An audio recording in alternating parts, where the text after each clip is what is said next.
और लोकतंत्र का जो महत्व है उस महत्व को इस लोकसभा चुनाव में आपने एज एक उत्साह के रूप में एक मतदान किया और भारी बहुमत से जिताया। उसके लिए संसदीय क्षेत्र बांसवाड़ा की समस्त जनता और भारत आदिवासी पार्टी के समस्त कार्यकर्ता, साथ ही इंडिया अलायंस के जो साथी हैं, इन दोनों पार्टियों के पदाधिकारी कार्यकर्ताओं को धन्यवाद देना चाहूँगा। सारे समस्त वोटरों को धन्यवाद देना चाहूँगा।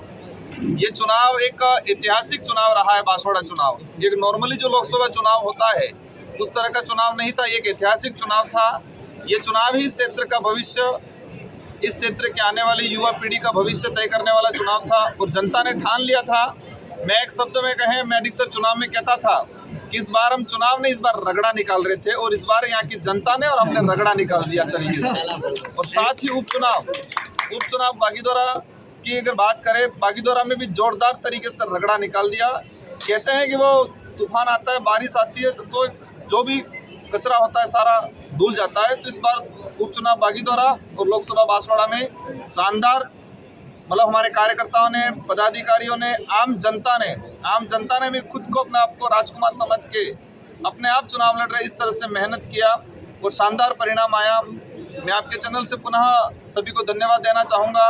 और बांसवाड़ा के अंदर जिस तरह से भाजपा ने प्लानिंग की थी, हमारे मोदी जी की सभा हुई थी, सीएम साहब के कई कार्यक्रम हुए थे, प्रशासनिक अधिकारियों पे, कर्मचारियों के प्रेशर था और जिस तरह से यहाँ कहते हैं कि मतलब ये धन बल और बाहुबल का उपयोग हुआ था, इन सारे फैक्टर फेल हुए और जनता ने ये एहसास कराया, बांसवाड़ा डूंगरपुर की जनता ने, कि जनता ताकतवर है, नेता कोई ताकतवर नहीं है। मेरा विजन ये रहेगा, हमने चुनावी घोषणा पत्र के दौरान भी और चुनावी सभाओं में भी हमने कहा था कि हमारे कई विज़न हैं, लेकिन मुख्य रूप से 3-4 ऐसे विज़न हैं। सबसे पहला हमारा रहेगा जो संवैधानिक जो प्रावधान है, उन संवैधानिक प्रावधानों को आज तक धरातल पे इस इलाके में लागू नहीं किया गया है, तो उन संवैधानिक प्रावधानों को धरातल पे लागू करा जाएगा।